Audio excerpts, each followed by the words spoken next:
Greetings, ladies and gentlemen, and welcome to today's edition of Tales from Outer Space, where I take stories from across the internet and read them for your entertainment. This particular story is called Compromise, written by Possible Lantis 42. Input command access, verified. Input secondary clearance, verified. Caution, Maru RV grade clearance required. Accessing this file generates report to SCAF Black. Confirm access, yes, no. Yes. Access granted. Report generated. Decrypting file complete. Most sapient beings in this universe love humans. I do not. I value them. I appreciate them. They are allies, and I vote in favor of every politician who favors strengthening that alliance. But I do not love them. I cannot. I meet their eyes, I nod, I say the greetings, but the keen senses and empathy understands my arm's-length posture. A much smaller number of them, the ones that recognize the Byron theater pin affixed to my uniform lapel, understand better. Those are the ones who avert their eyes from me quickly. It confuses most beings that see it. They do not understand, unlike me. They have never seen a human ashamed.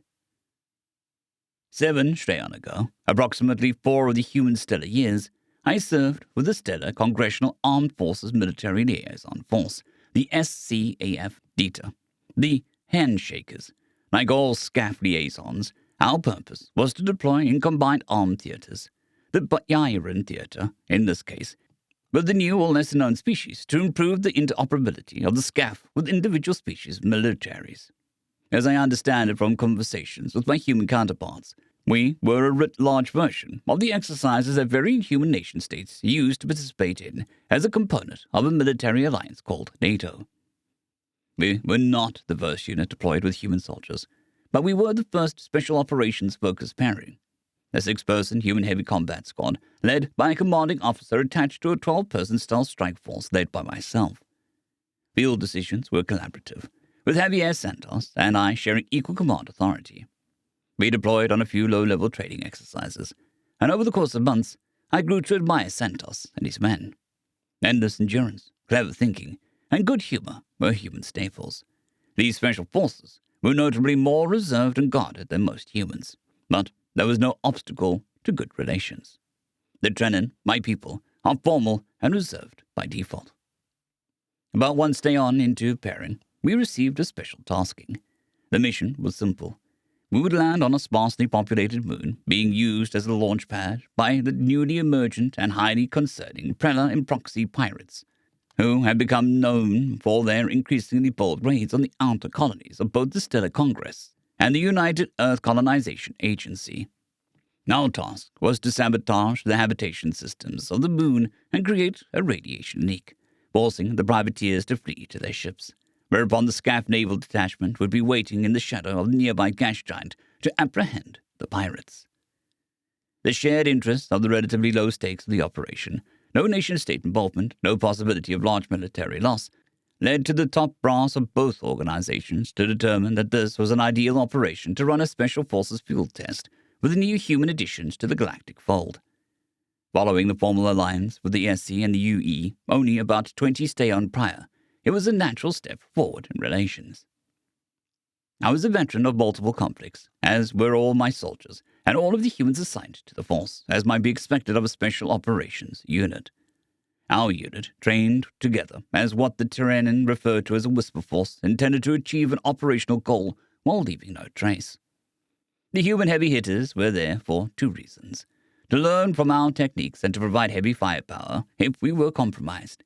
A task to which the heavily augmented combat frames and vicious kinetic weapons of the humans were well suited.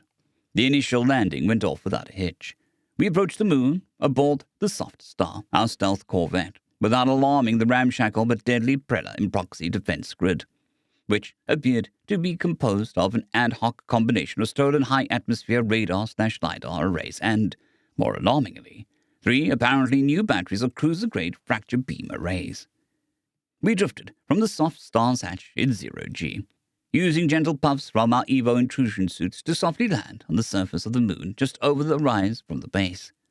Our gear and weapons, in stealth containers, slaved to our suit computers and equipped with our own propulsion, drifted gently down with us. I was struck at once by how quietly the humans could move if they wanted. even in their combat frames. That was not their reputation in the galactic community. As noted, they were already well known for their rowdy and outgoing natures, to the chagrin of many a barkeeper. I remember a slight frown that creased my features. Why were they here? They obviously didn't need our help learning stealth.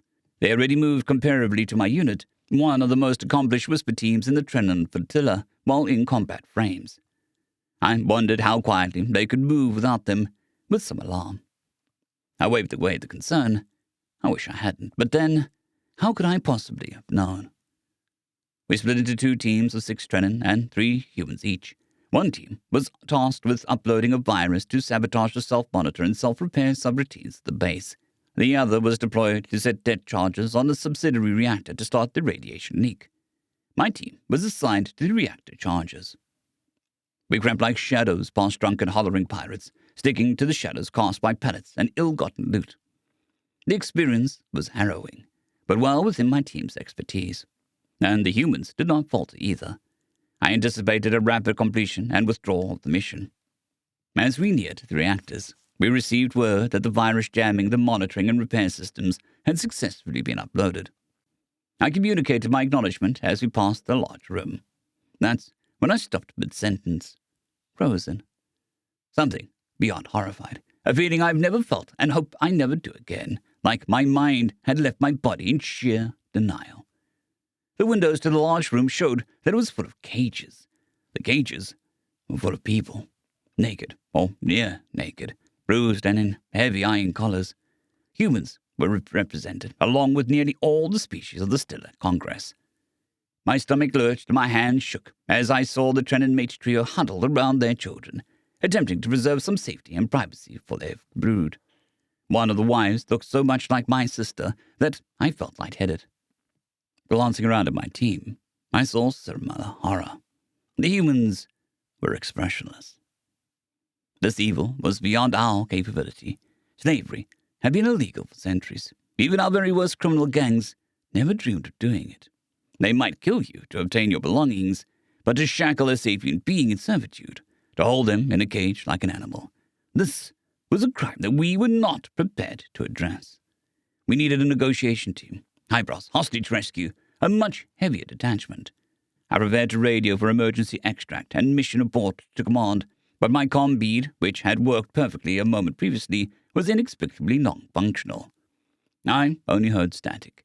Before I could check with my team to see if their comms were functional, Santos, who had come with my team, touched his comm bead and murmured, "Messenger 1, contagion. Say again, contagion confirmed." Perplexed, I whispered fiercely, "Santos, what comm channel are you on? Radio silence outside comm frequency. We must withdraw immediately." Before I could speak further, overhead in a large room I was able to see what Santos had spotted for a moment before. Striding the gantries above the cage-packed room, smirking, assured, and bearing an ease that my military career instantly identified as command. A human slaver. I looked down in horror to see that the weapons of the 3 humans were trained on my 6 Trenon. "Santos, why?" "I'm sorry, Alec. I really am. You're a good guy, but you have rules in the situation. Take prisoners, negotiate, retreat." "Rules and others you agreed to when you joined the Scaff Alliance, Santos. What is the problem with them?" He could not meet my eyes. He said softly and sadly, "We have older rules." Before I could clarify, Santos and the other 2 humans rapidly and effectively secured the arms and legs of my team with flexible plastic ties. We did not bother to resist. The humans were our heavy hitter squad, if you recall. An unassisted human could easily overpower a Trenon, to say nothing of the human in combat frames equipped with strength assist servos. It would have been like trying to wrestle a grav truck. "Santos, you're a good man. Whatever you're planning, you will blacklist yourself with Scaff. This will set relations back between our peoples. You must follow regulations. We must retreat and retrieve negotiators." Santos did not respond to my demands, nor did he meet my eyes. He only said, "I will keep your comms with us open, and my other team's got us wired into the base cameras and audio. Your other team is safe and in the same situation as you. If you're in danger, contact me." Before I could respond, he raised his hand, made a rapid circular motion, and his team vanished. Remember the first human video that circulated the datanet? It was a child, some sort of fair or carnival, proudly declaring to a journalist his love for turtles, a small creature of their world. Then the videos of the humans swimming with dolphins, the joy of laughing infants, soldiers being reunited with loving pets, the botany man joyfully singing songs while thrusting his hands in the air out of rhythm. That is the face we know of humanity. It's why we couldn't help but love them. They are in equal parts hilarious, innocent, pleasant to behold, brave, and generous. Their soldiers have fought with us and always exhibited honor and decency.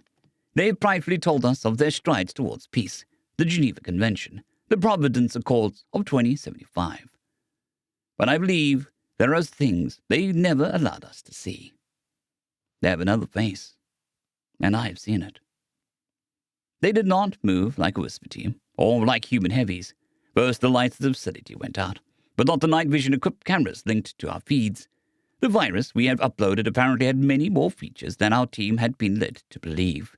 And then they moved, like demons. Like something from the darkest myths of every species that once fled from tooth and claw. They did not target the enemy. They hunted them.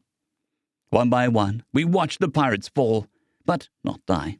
Every human strike was calculated to destroy knees, sever arms, but not to kill. We watched as 6 humans gathered 63 pirates. I will never forget that number. I counted it silently, bound on that floor. The humans gathered the pirates in a room adjacent to the cage-filled holding area. The pirates lay there, bleeding and moaning, a mixed-species gang led by one hulking human. The 64th and final, still sneering, still unapologetic. They had managed to capture him without injury. He was not bound or gagged. He spewed graphic, grim invective in the direction of the 6 other humans, calmly, and with good humor promising manners of debauchery and pain to their children and spouses in terms of such horrific detail that I still recall every word. But which I will not repeat in this record, or only I should be damned to the soul haunting, no others.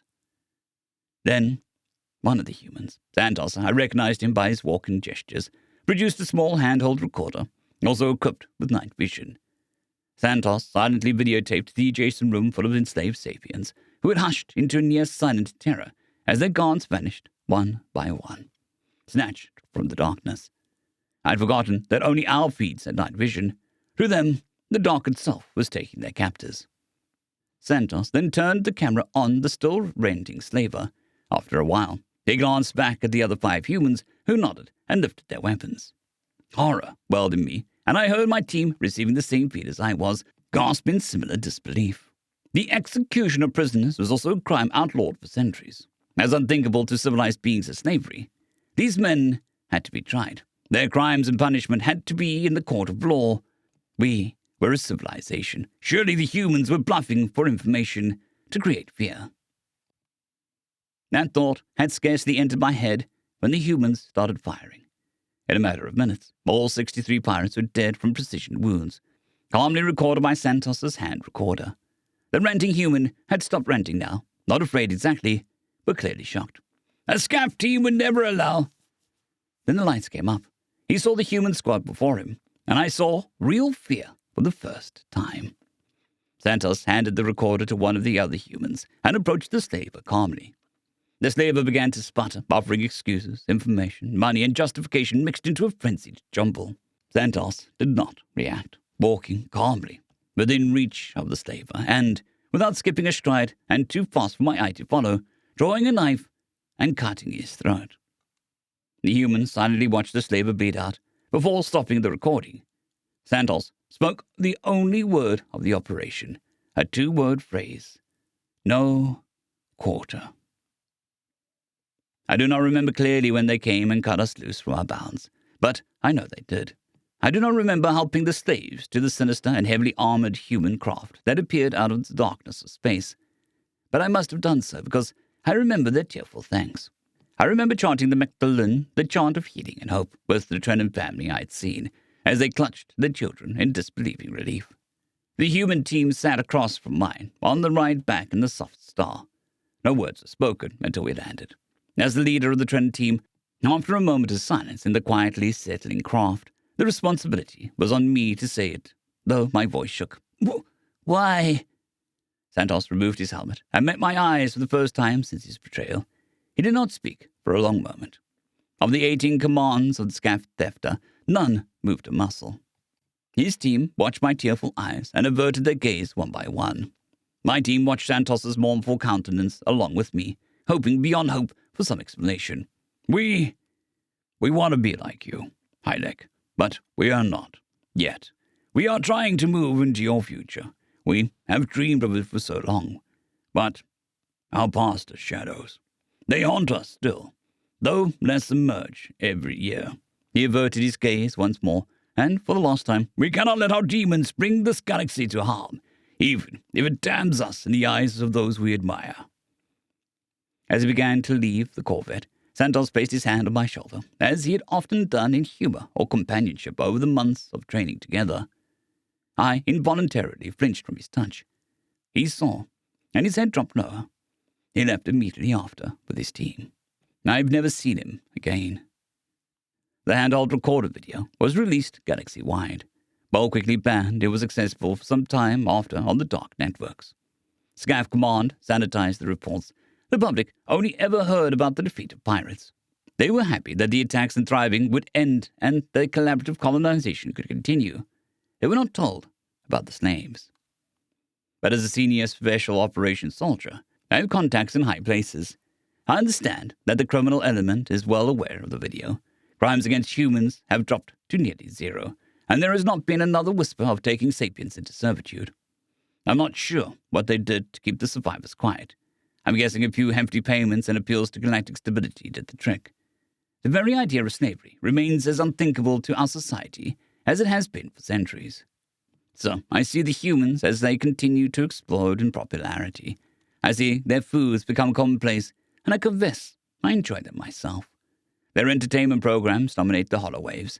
Their universal appeal makes them popular romantic partners. Their humor is relatable and hilarious.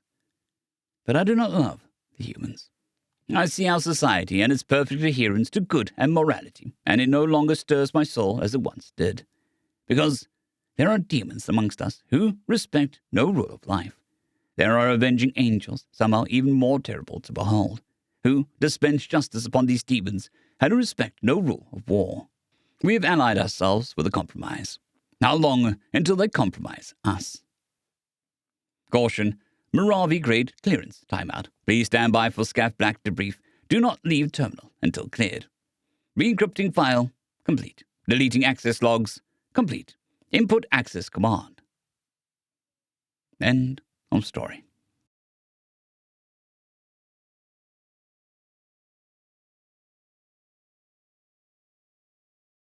I'd quickly like to thank our Tier 5 channel members, Casper Arnholt, John Creighton, Manatharia, 050, Dragzoon WRE, and Elijah Silvercross. Thank you very much.